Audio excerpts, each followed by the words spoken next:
Gaza अस्पताल विस्फोट में 500 फिलिस्तीनी लोगों की मौत पर पीएम मोदी जी का आया बयान। इसके साथ ही इजराइल ने कहा ये हमला हमने नहीं किया है। जो बाइडेन ने इजराइल पहुंचने के बाद इस मामले पर हैरान करने वाली बात कही है। चलिए जानते हैं सभी खबरें विस्तार से हिंदुस्तान तक के साथ। आप लाइक करके शेयर भी जरूर करना। हमास के साथ जंग के बीच जैसे ही अमेरिका के राष्ट्रपति जो बाइडेन बुधवार को इजराइल पहुंचे, प्रधानमंत्री नरेंद्र मोदी ने एक बयान जारी कर गाजा के अल अहली अस्पताल पर हुए हमले में लोगों की मौत पर दुख व्यक्त किया है। गाजा के अस्पताल पर हमले में बड़ी संख्या में लोगों के मारे जाने पर दुख व्यक्त करते हुए प्रधानमंत्री मोदी ने बुधवार को कहा कि जारी संघर्ष में आम नागरिकों का हताहत होना गंभीर चिंता का विषय है और इसमें शामिल लोगों को जिम्मेदार ठहराया जाना चाहिए। प्रधानमंत्री का यह बयान उनके पहले के 2 बयानों के बाद आया है, जिसमें 7 अक्टूबर को हमास द्वारा किए गए आतंकवादी हमले के बाद इजराइल के साथ एकजुटता व्यक्त की गई थी। भारत ने अब तक दोनों पक्षों के नागरिकों के मारे जाने की घटना की निंदा की है और एक अच्छी संतुलन रेखा बनाए रखी है।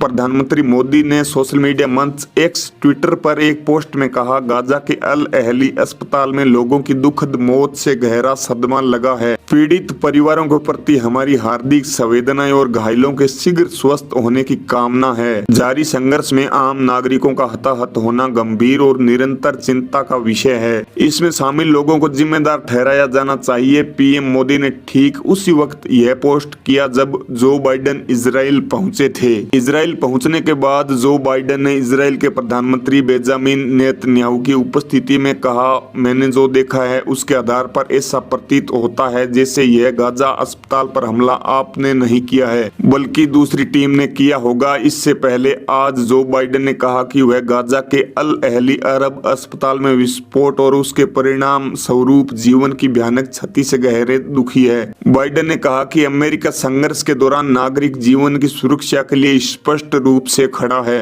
एक राजनयिक सूत्र ने बताया, भारत आतंकवाद के साथ साथ इजराइल और फिलिस्तीनी दोनों में नागरिक हताहतों के खिलाफ है। हमले में 500 से अधिक नागरिकों के हताहत होने की बहुत बड़ी संख्या है और इसके पीछे इजराइल या हमास का हाथ होने के विरोधाभासी वर्जन के साथ भारत ने एक संतुलन कायम कर रखा है। इस बीच इजराइल ने एक वीडियो जारी कर दावा किया है कि गाजा के अस्पताल पर हमले के पीछे उसका हाथ नहीं था। इजराइल ने दावा किया है कि हमास का रॉकेट मिसफायर होकर अस्पताल पर गिरा। हालांकि फिलिस्तीन ने इस हमले के लिए इजराइल को दोषी ठहराया है। भारत के प्रधानमंत्री के पहले 2 बयान इजराइल में हमास द्वारा 7 अक्टूबर को किए गए हमले की निंदा करने तक ही सीमित थे।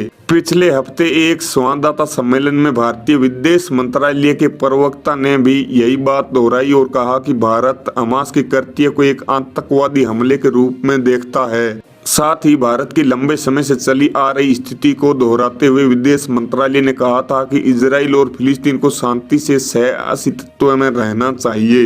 विदेश मंत्रालय के प्रवक्ता ने तब कहा था, अंतर्राष्ट्रीय मानवीय कानून का पालन करना एक सार्वभौमिक दायित्व है। आतंकवाद के सभी रूपों और अभिव्यक्तियों के खतरे से लड़ना भी एक वैश्विक जिम्मेदारी है। इजराइल हमास जंग पर अरिंदम बागची ने कहा कि फिलिस्तीन पर भारत की नीति दीर्घकालिक और सुसंगत रही है। विदेश मंत्रालय के प्रवक्ता ने बताया कि भारत ने हमेशा इजराइल के साथ शांति से सुरक्षित और मान्यता प्राप्त सीमाओं के भीतर रहने वाले फिलिस्तीन के एक संप्रभु और स्वतंत्र देश की स्थापना के लिए सीधी बातचीत फिर से शुरू करने की वकालत की है। माननीय प्रधानमंत्री श्री नरेंद्र मोदी जी के इस बयान पर आपकी क्या राय है, कमेंट्स में जरूर बताइए। और इतने बड़े वीडियो को यहाँ तक देखने के लिए आपका बहुत बहुत शुक्रिया। वीडियो को लाइक जरूर करें, चैनल को सब्सक्राइब करें, वीडियो को शेयर भी करें। अगर आप फेसबुक पर देख रहे हैं तो हमारे पेज हिंदुस्तान तक को फॉलो भी जरूर करें। इसी तरह की खबरें और देश और दुनिया की तमाम अपडेट के लिए बने रहिए हिंदुस्तान तक के साथ। जय हिंद, जय भारत, वंदे मातरम।